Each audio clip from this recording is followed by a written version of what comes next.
Okay, hello and welcome to this week's ENLA lecture. It is my pleasure to welcome and introduce today's speaker, Ilse Ipsen. Ilse is very well known to many of us already, but let me still say a few words. Ilse is a professor of mathematics at North Carolina State University. Her research interests are in numerical linear algebra, randomized algorithms, and probabilistic numerical analysis. In 2011, Ilse became a SIAM Fellow in acknowledgement of her, I quote, contributions to numerical linear algebra, perturbation theory, and applications. And in 2018, she was elected as a Fellow of the American Association for the Advancement of Science. Ilse has authored a textbook on the sensitivity analysis of linear algebra computations, which is also freely available on her website. In addition to her scientific achievements, Ilse is also a very active and inspiring member of our community, serving on numerous editorial boards and committees. Now, before I hand over to Ilse, I would like to encourage all viewers today to post their questions during the talk using Zoom's Q&A feature or the YouTube chat. Please post your questions immediately as they arise during the talk. There is no need to wait until the end of the talk. And with that, I'm happy to hand over to Ilse for her lecture on probabilistic numerical linear algebra solvers. Thank you very much, Stefan. I would like to thank Melina, Stefan, Daniel, Jörg, Valeria, and Bart for organizing this terrific seminar series and inviting me to take part in it. So my collaborators are John Cocaine and Chris Oates, two inventive and open-minded statisticians with an infinite amount of patience, and Tim Reed, who is a mathematically fearless and gifted PhD student at NC State. So probabilistic numerics, it seeks a statistical treatment of approximation errors in deterministic numerical methods. This is done by assigning probability distributions to quantities of interest and then expressing the methods as probabilistic inference. And the mission here is to model the uncertainty due to limited computational resources, such as truncation errors or termination of iterative methods. So why would we want to do this? Well, we want error measures that are more informative than the traditional bounds, which can be pessimistic. And we want error measures that can be coherently propagated through computational pipelines. So far, numerical probabilistic methods have been developed for approximation, quadrature, numerical solutions of ODEs and PDEs, and optimization. So now the next step is to go further down the computational stack and look at computational kernels and in particular linear algebra. So our focus here is the iterative solution of linear systems and estimating the errors accurately. So I have a disclaimer here that this research is still at the conceptual stage, proof of concept, and not yet ready to go fully practical. So here we are with a non-singular matrix A, right-hand side B, and we want a unique solution of the linear system.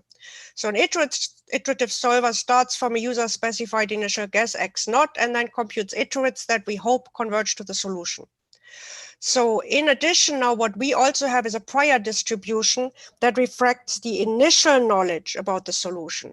So I will go into this in a great amount of detail because that's a really important part of the solver.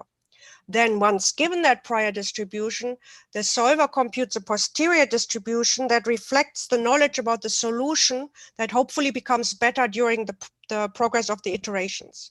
So here's just a little preview of what we can do, and my talk will show how it can be done. So I'm visualizing here the progress of a solver, iterative solver. We have the iteration numbers here on the horizontal axis, the relative errors here on the vertical axis, and then here in blue is the error of the exact error of the iterates. In green are the traditional norm-wise bounds. Here is 1.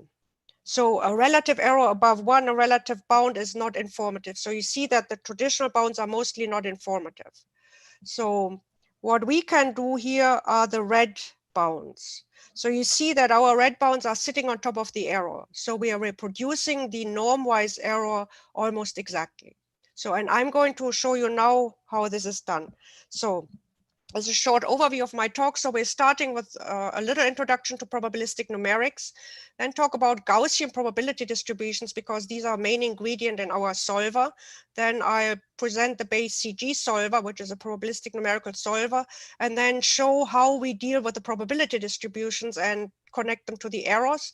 And then talk about two prior distributions that reproduce the traditional conjugate gradient method, the inverse prior and the Krylov prior. Both of them are expensive. And then we look at low rank approximations of these, which can be much more practical. So probabilistic numerics is a vibrant community, and they maintain a communication center here in the form of a web page. It contains a vast repository of literature and also blogs about the most recent developments. So let me just say a little bit about, talk a little bit about a few foundational works. So the origins of probabilistic numerics are attributed to Henri Poincaré, and he is the first to view computation as an inferential process for the particular case of interpolation. Starting in the 1950s, Sulden and Larkin studied Gaussian measures for approximation of functions in Hilbert spaces. The seminal paper by Kimmeldorf and Barber shows that splines can be interpreted as means of posteriors from Gaussian processes. Percy Diaconis coined the term Bayesian numerical analysis and applied the Bayesian numerical approach to quadrature. Following up on that, Anthony O'Hagan cast interpolation, optimization, and quadrature in terms of Gaussian processes. Now, moving closer to the present, the work by Andrew Stewart provides a framework for Bayesian inference for inverse problems, both finite and infinite dimensional. And we also use his expressions for the posteriors and our probabilistic solvers. So in 2015, several of the major players in the area, Philip Hennig, Mike Osborne, Mark Giolami, issued a call to arms for the development of numerical methods that return not only point estimates, but also numerical uncertainties. Then there's a substantive paper in SIAM Review by John Cocaine, Chris Oates, Tim Sullivan, and Mark Girolami, which sets the statistical foundations for Bayesian numerical methods for the very difficult case of nonlinear, non-Gaussian problems. There's Chris Oates and Tim Sullivan wrote a nice and succinct history of probabilistic numerics. And then most recently, the SIAM conference on UQ had a sizable session on on probabilistic numerics. You can find it online. And in particular, the talk by Philip Hennig articulates the philosophy and the mission behind probabilistic numerics. So probabilistic numerical methods have been in application for some time. There's a global optimization algorithm in MATLAB, and there's Bayesian quadrature in graphics, which is used for rendering glossy surfaces. Probabilistic numerics has tons of applications, connections to other areas, information-based complexity, average case analysis, data assimilation, Kalman filter, statistical, and machine learning. So the term uncertainty is used very frequently in probabilistic numerics, but it's not to be confused with the field of uncertainty quantification. In uncertainty quantification, the problems are usually ill-posed, and we look at one looks at uncertainties from all sources, from the model, the parameter, the experiment, the measurement. In contrast, in probabilistic numerics, problems are well-posed in the sense of Hadamard, and one looks at uncertainty due to algorithms, due to limited computational resources, such as early termination of iterative method or discretization errors. There's a little bit of work of probabilistic numerics in linear algebra, starting with the pioneering paper by Philip Hennig, who cast the conjugate gradient method as a probabilistic numerical method and followed that up with a paper on least squares. Then Florian Schäfer, Tim Sullivan, and Human Uvadi took a probabilistic numerical approach to incomplete Cholesky factorization in the context of elliptic boundary value problems for PDEs. Then here are our papers. So I'll talk about the BayesCG solver and then follow up with some more recent results, which we hope we will publish this summer. Okay, so main ingredient is Gaussian probability distributions, and here you see a bivariate Gaussian. So what's a Gaussian? Well, a Gaussian is just an abbreviation for multivariate normal distributions. So we say that a vector is a Gaussian random vector if it's distributed according to this distribution, which is characterized by a mean and a covariance, which is a symmetric positive semi-definite matrix. If the covariance sigma naught is also positive definite, meaning non-singular, then there is a probability density function. which consists of a normalizing factor, and an exponential, which has a norm in it, weighted by the inverse covariance matrix. And this norm will, and here is a definition of this norm, the weighted norm. And we will see this weighted norm weighted by the inverse of the covariance matrix again, because it characterizes the error in our BayesCG method. So one might object to Gaussians as a proper way of measuring uncertainty. However, they have the distinct advantage of stability, which means here that linear transformations preserve Gaussianity. And we use that for two purposes. So that means if you have a vector distributed as a Gaussian distribution with mean mu naught and sigma naught, then the transformed vector again has a Gaussian distribution whose mean undergoes the transformation and whose covariance undergoes a congruence. So now we use that for computing posteriors. So starting with a prior, we can condition on linear information and perform Bayesian inference.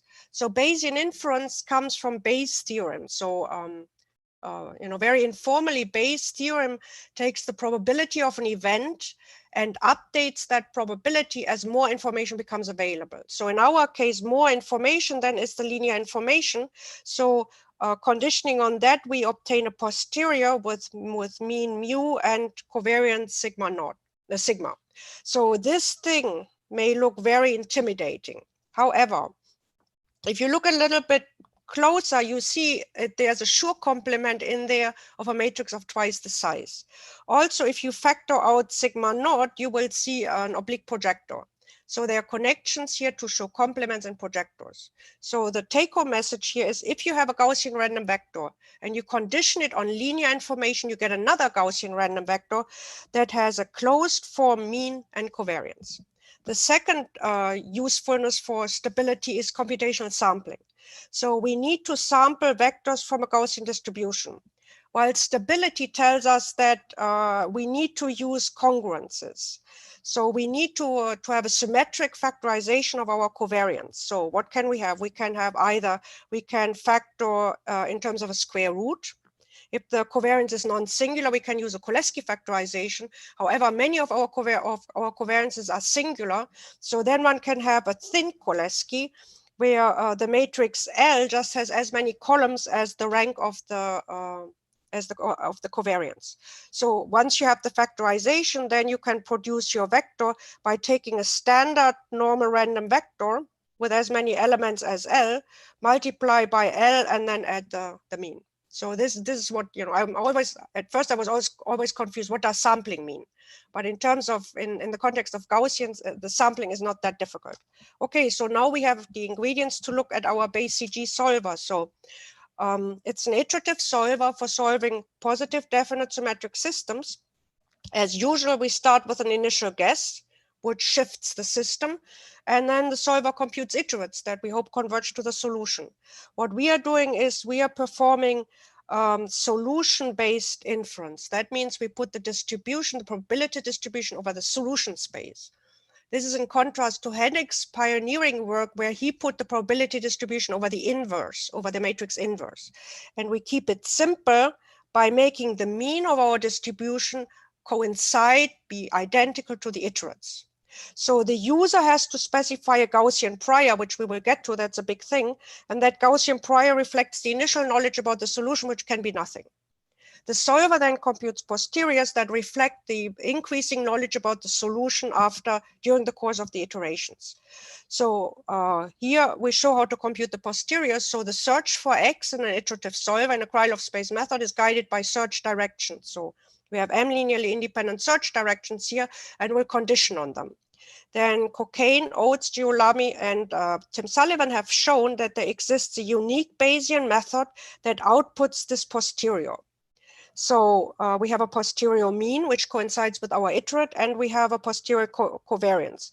Now, at first sight, these expressions just look absolutely awful, in particular because of this inverse in here. However, if we ask the search directions to be A sigma naught A orthonormal, then this inverse just collapses into the identity and goes away. And that gives our BayesCG solver. So here's a little pseudocode. I'm putting this up to show you the how it really, it's very similar to the traditional conjugate gradient method. The only differences are here described in red, right? So we compute the initial residual, we compute the initial search directions, then we iterate. While in conjugate gradient, we don't compute posteriors. So here that's done by down dating, but then we compute an iterate, the residual, a search direction, and we normalize. So the iterates from BayesCG live in a Krylov space. So the nth iterate lives in this Krylov space. So it's shifted by the initial guess, and it's generated by the matrix sigma naught a squared. Like conjugate gradient, BayesCG has an error minimization property, and it occurs in the sigma naught inverse norm. That's the inverse prior. It's again, it comes from that probability density function of the Gaussians. So the iterate at iteration m minimizes the error over all vectors in the Krylov space at iteration m. As in conjugate gradient, we also have a convergence result where the error in iteration m is related to the initial error of the initial guess. And we have this convergence factor here to the power m. And the whole thing again takes place in this prior inverse norm. And the convergence is driven by the condition number of the matrix that generates the Krylov space. So if you choose as your prior A inverse, then this is just A.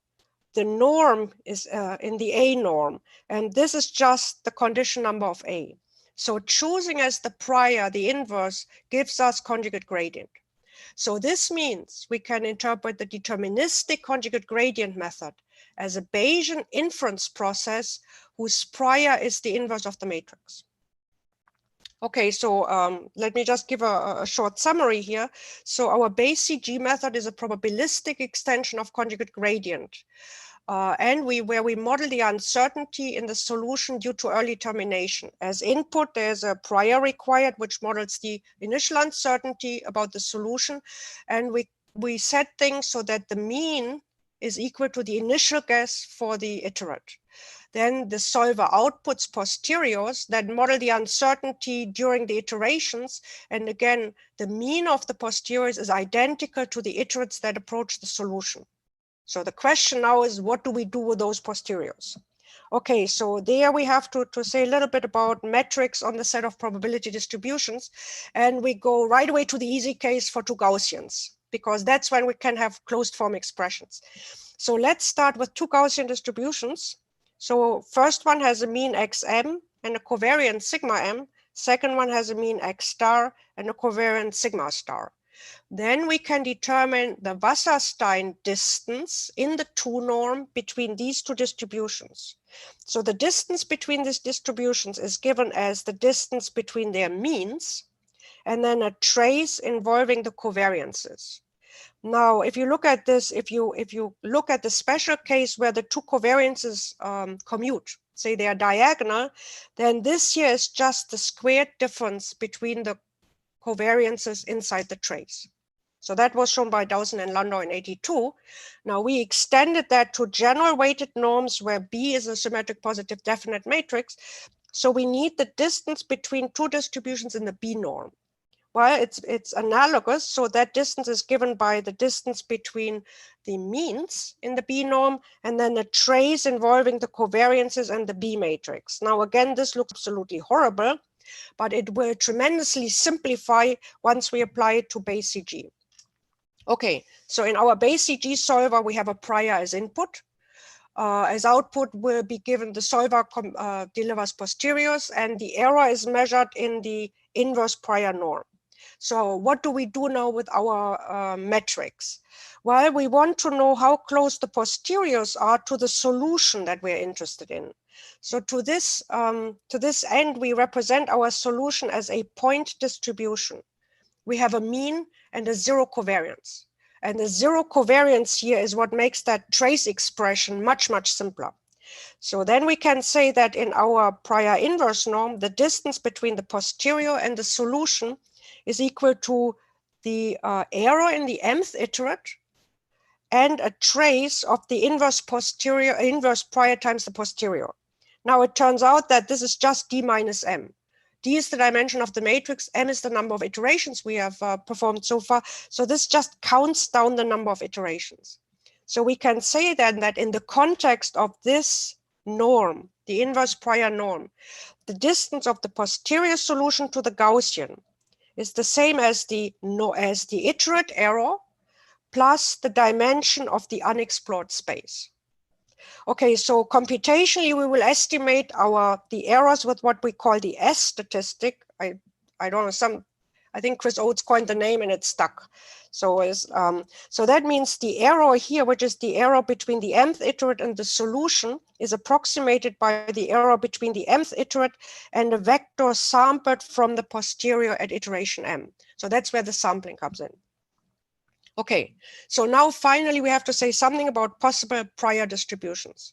So the first one here is a non-informative prior. So this is not the same as an objective prior that is not subjectively elicited. It's just we call it non-informative because for this prior we know nothing. Then there is the inverse prior, which we've seen replicates conjugate gradient. There is the natural prior, A squared inverse, which causes an exact arithmetic convergence in one iteration. There is the preconditional prior, which tries to emulate the natural prior. That converges, this one converges faster than the inverse prior. However, unfortunately, the posteriors don't reflect the faster convergence. That's why we look at the Krylov prior. This is a different prior from Krylov prior from the one in our paper. And it's made up, it's a factored form made up from columns of V that are basis for Krylov space. Then we can also choose hierarchical priors. So the two red priors, inverse and Krylov prior, we are going to look at are impractical academic priors because they already contain all the information about the solution. If you have a inverse, you just do matrix vector multiplication and you have the solution. However, we study them to calibrate our expectations so that we can then develop low rank approximations that may be practical. Okay, so let's first just look at the inverse prior. So this is it's a normal distribution whose covariance is the inverse of the matrix whose system we are solving. So then we get under BayesCG with this prior gives us conjugate gradient plus some posteriors. So the recursive computation of the posterior then consists of down dating by the search directions. So as we have shown before, because sigma naught is A inverse, so that means sigma naught inverse is A. So we have the A norm distance between the posterior in the iteration M and the solution. It's the same as the error of the iterate in iteration M plus a countdown of the solutions, of the iterations. So, and then we have our error estimation where we are hoping, that the solution is distributed as the posterior in this iteration. So we are replacing the solution by a random vector that's sampled according to the posterior. So here's a little example that's coming up with a matrix of dimension 100. The solution is the all ones vector. The condition number is about 10 to the 4. And in each iteration, we sample 10 of these guys. And that's what the picture shows. So you have the iteration numbers on the horizontal axis. You have the squared absolute error on the vertical axis. So then the blue diamonds are the exact errors here. The green stars are the traditional absolute bound. And then the red stuff is our samples from the S statistic. So, the S statistic is better than the traditional bound, but it clearly does not track the error. So the preliminary conclusions we can draw is that the iterates and the convergence of BayesCG under this inverse prior are identical to those of conjugate gradient. And the samples from our S statistic are more. So the S statistic is a computational estimation of the posterior error, are more accurate than the normalized bounds, but they are not that great. The disadvantages are preserving semi-definiteness during down dates requires some attention. And this prior isn't practical. So let's, so I see. So I should acknowledge existing work in this area. So there is work on estimating A-norm errors in conjugate gradient, and the existing approaches rely either on width values, Gauss-Radau rules, incremental norm estimations, or certain measures for maximal attainable accuracy.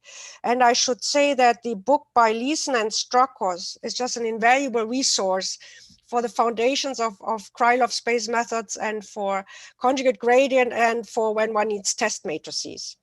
So in contrast, though, our probabilistic numerical solvers are designed to capture the computational uncertainty. So the capturing of the uncertainty is integral to the solver rather than an afterthought. So now let's look at that second prior that replicates conjugate gradient. So we keep that in fact dot form, and because it's so special, we give it a different name. It's not called sigma naught, it's called gamma naught, and it's maintained in fact dot form. So this matrix V, the columns of V, are an A orthonormal basis. It means that A orthonormal, so orthonormal with regard to the positive definite matrix A, and for the Krylov space of maximal dimension. So the matrix dimension here is D. So the dimension of the Krylov space can be D or smaller depending on the index of the right-hand side. So the columns of V then are a basis for the Krylov space of maximal dimension, and they are A orthonormal. So they're equal to the normalized conjugate gradient search directions. This matrix phi in the middle here is a diagonal matrix with positive diagonal. And at this point, we don't need to, any positive diagonal is fine. So the advantage is then that our BayesCG solver with this prior again replicates conjugate gradient, gives us the conjugate gradient iterates in exact arithmetic. The nice thing is also that the trailing submatrix, that the posteriors are easy to compute, because at iteration m, we compute the posterior from just the trailing submatrix that has not, the dimensions that have not yet been explored from m+1 to n. So that is also nice. So the computation of the posterior is numerically much more confidence arising. Okay, so because of the right-hand side, the Krylov space dimension is not always equal to the dimension of the matrix, can be smaller. In this case, the posterior is singular. And you cannot use a singular matrix to construct a norm for a distance, then you get a semi-norm. So we cannot use this Krylov prior to construct a norm for the Wasserstein distance. So we have to do something else, and we also finally have to commit ourselves to the diagonal elements of this diagonal matrix, and we choose as the diagonal elements the inner products between the search directions and the initial residual, which is really the right-hand side of the shifted system. And these guys are computed automatically in our implementation of conjugate gradient. We can show that in the A norm, with this specific Krylov price, specific meaning we narrow down, we commit ourselves to the expressions for the diagonal elements, that the A norm error squared in the mth iterate is equal to the trace of A times the posterior in that iteration. And also, we can show, because again, we represent this as a point solution with zero covariance, that the distance in the A norm between posterior and solution is equal to the error in the iterate and the trace of A times the Krylov posterior. So now if you look at this and you look at this, those are the same expressions. So that means we can equate this and this. And then we see that the Wasserstein norm, Wasserstein metric in the A norm, corresponds to, is twice the error of the iterate. So in other words, the distance between the posterior distribution and the solution in the A norm is equal to modulo 2, the error of the iterate in the A norm. So this is a really nice, clean connection between the probability distributions and the errors in the iterates we are used to. Okay, so I'm saying this again here, but there's something else we can show with the Krylov prior. We can also show that the A norm error is the expected value. So in the mth iteration, the expectation over the mth posterior of our S statistic. So we have, again, a clean connection between the sampling method that we sort of pulled out of the head and then our error in the iterate.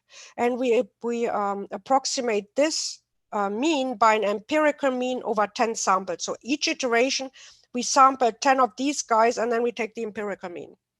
So again, in the experiments, the same matrix as before of dimension 100, condition number 10 to the 4, and each iteration we sample 10 of these guys and then compute the mean. So because what is being estimated, what we get a hold of statistically here is the A-norm error squared. That's what I'm plotting here. The absolute A-norm error squared versus the iteration number. The blue diamonds are the errors, and the red is the empirical mean of our S statistic. So you see the S statistic is totally reproducing the errors and definitely getting the right magnitude. Now it's hard to think in terms of absolute errors squared. So now I converted things to relative errors, which is statistically not quite proper. Anyway, I did it though. And what you see here is the picture from the beginning of the talk. The green bounds are the traditional, the conjugate gradient bound, and the residual bound with the condition number in it in the 2 norm. And then here is the S statistic, the a relative normalized square rooted version, and the relative errors. So what we can say at this point with this BayesCG method and this specific Krylov prior is that we can show the errors in the iterates correspond to distances of the posteriors to the solution. I'm saying correspond here because it's twice, right? So I have to find a short way to say that. Furthermore, the errors in the iterates are also the mean of the S statistic, which justifies why we can sample by the S statistic. And the S statistic produces the exact magnitude of the errors as we have seen so far. Now, the disadvantages is this whole enterprise is expensive. We need to run the maximal number of conjugate gradient iterations. We need to store all the search directions for the factored form of that prior. We need to do matrix vector multiplications for the sampling. So again, this is just absolutely not practical. However, we can get really promising low rank approximations from this. So here we go. And let's jump in right away. So let's say you run k iterations of conjugate gradients. So how do you determine k? Well, you just run until some convergence criterion is satisfied. And at that iteration, that's k.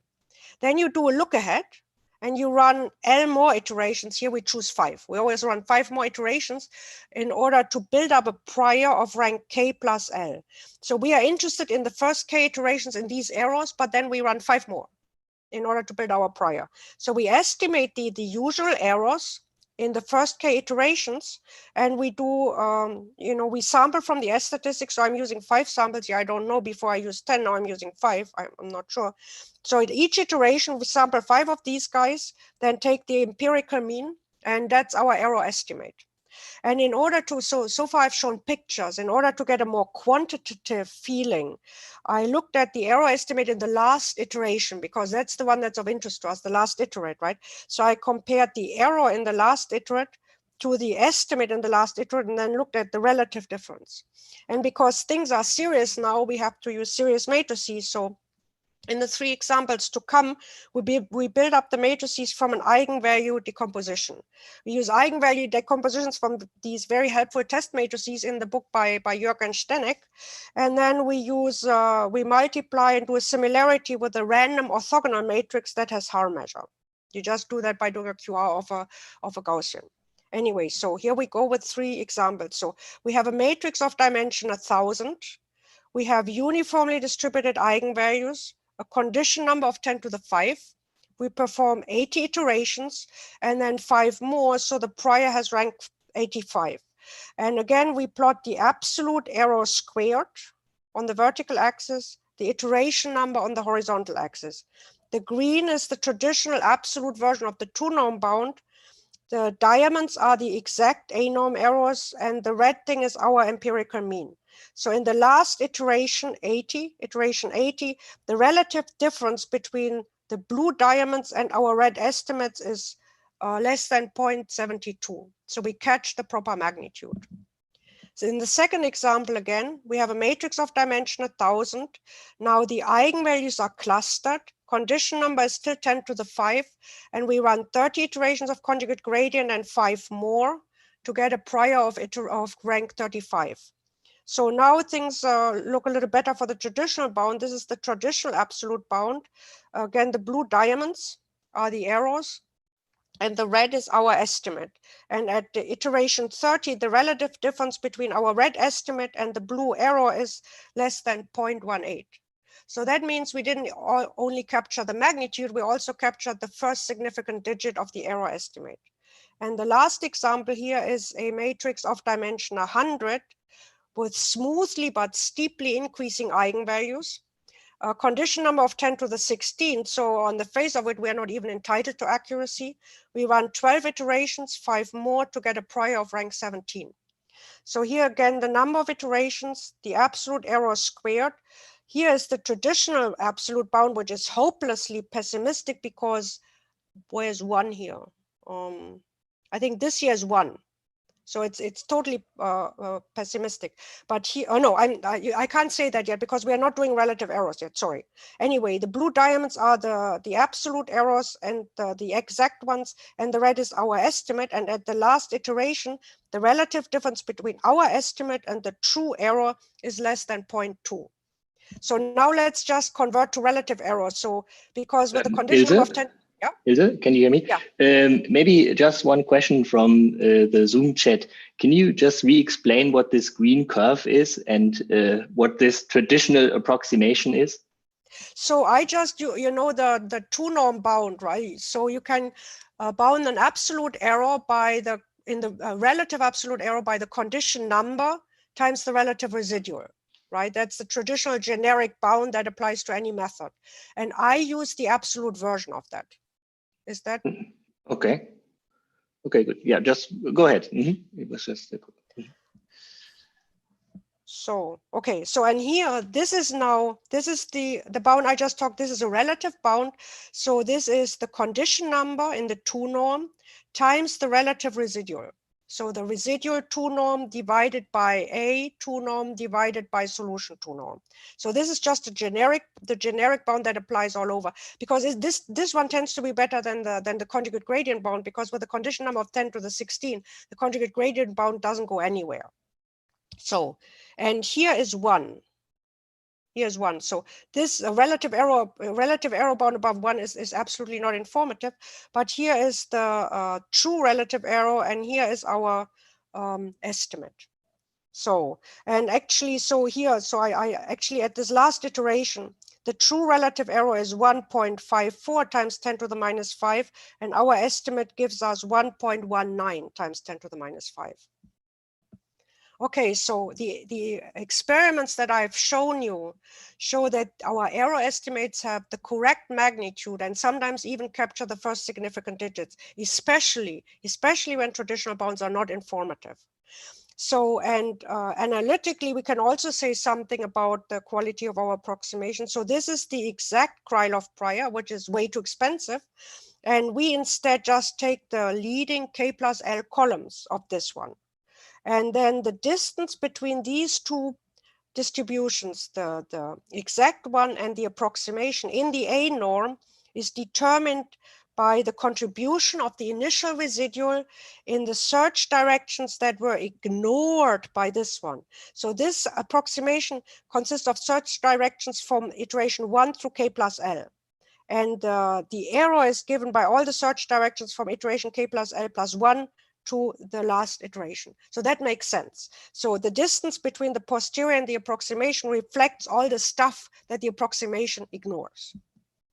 So step towards a practical procedure here. If you want an error estimate in the last iteration, you run conjugate gradient until some convergence criterion happens. So that's iteration K. You run L more iterations of conjugate gradient and store the search direction. So in our example, we ran 5 more iterations. Then in order to get the symmetric factorization for the posterior, you need to normalize by the diagonal elements. So now you have the symmetric factorization of the posterior, so you can sample, right? So you just, this thing has L columns, so you need standard normal vector with L elements, and then you produce your sample. So suppose we do n sub s samples in this iteration. Then we can construct an empirical estimate for our error. So the work that is required in addition to what you have to do in conjugate gradient is L iterations. Then a number of matrix vector multiplications depends on the number of samples you want. There's a constant because you also have a matrix vector multiplication for the A norm error. And the additional storage that you need is just L search directions. Okay, so concluding here with the take-home message, our BayesCG method is a probabilistic extension of the conjugate gradient method for solving symmetric positive definite systems. And it needs a prior as input, and the most promising prior at this point is a low-rank approximation to a Krylov prior. The Krylov prior is a summary of conjugate gradient, and we take a low-rank approximation of it, and that way our iterates behave like the iterates of conjugate gradient, a familiar method that we know. Our error estimates are accurate, and we only need a few more iterations and matrix vector multiplication to get these error estimates, and the way we do it with the S statistic. So we get errors of the correct magnitude, in particular when the traditional bounds are not informative. And moreover, analytically, the absolute error is 1/2 of the distance of the posterior to the solution. So we have a direct connection between the probability distributions and the traditional error estimates or error measurements.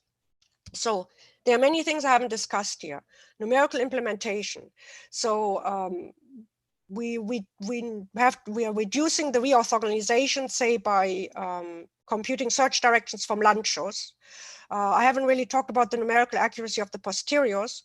We also have to make sure to maintain a rigorous and meaningful statistical setting. What I presented, computation of the posteriors and the Bayesian inference, was for linear, conditioning on linear information. However, conjugate gradient search directions depend nonlinearly on the solution. So we are not doing a proper Bayesian inference process here, actually. We also have degenerate distributions all over the place. So there is a lot of future work to be done, especially systematic treatment of low-rank approximations of priors. We need error bars and variance for the S statistics, and we have other statistics as well I haven't talked about. We need to hardwire termination criteria in the posterior, and then more future work is extension of the probabilistic numerical Krylov solvers to other matrices, indefinite or non-symmetric. So we have already started that in that second paper we had. It would be good actually to be able to design priors and posteriors to capture numerical uncertainty and round off. And the very last topic is the most difficult one, of disintegration when dealing with non-Gaussian distributions that are perhaps especially when capturing round off. Thank you for your attention. Okay, thank you very much, Ilse. This is Jörg again from Zoom. So I'll just ask a few questions from the chat. One question was if it's possible to have priors containing eigenvectors. Yes. Yeah, so the V matrix, actually there is an eigenvalue decomposition behind that, a generalized eigenvalue decomposition. I didn't talk about that, but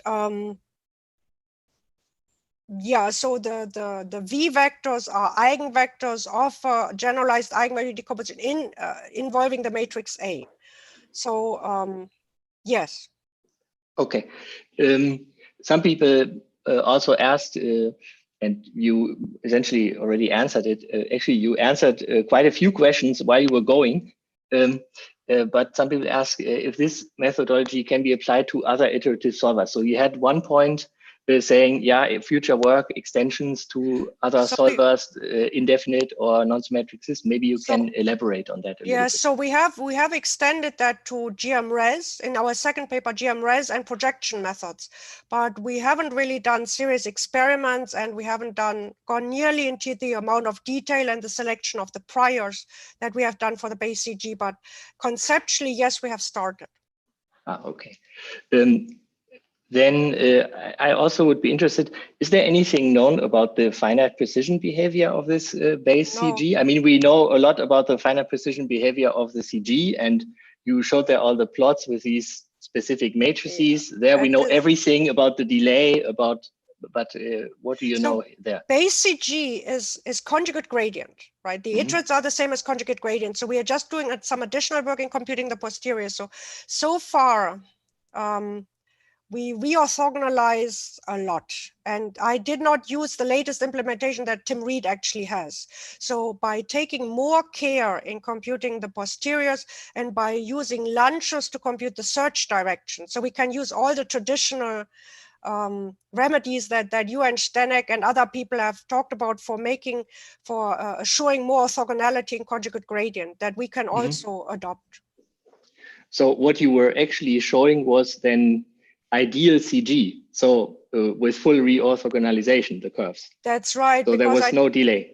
No, because that's right, because I didn't, because I ran out of time with all this COVID stuff and the online teaching. So, but my student, Tim Reed, has made a lot more progress, and I hope we are going to publish a paper on that soon. Interesting. Yeah. Maybe you can also comment on how the actual distribution of the spectrum or the eigenvalues influences the sharpness of this error estimate, or do you know? I don't know yet. About? I don't okay. know yet. Yeah, so that is, you know, because in your book you guys have all kinds of really interesting eigenvalue distributions, and I just started on that, and I don't know yet, because I mean also the right hand side comes in, right? So the Ritz value estimates and all that focus on the matrix and the eigenvalues, but this framework also takes into account the right hand side, so it's not just the matrix. So I don't quite know how that the right hand side and the eigenvalues and all that, yeah, I don't know. Okay, so yeah, Volker Mehrmann just posted if there's a good way to put preconditioning in the picture. In the beginning, you had this sigma 0 as P transpose P. Yes. Maybe, but it was just one line. Maybe you can say something. Did you try this out, or?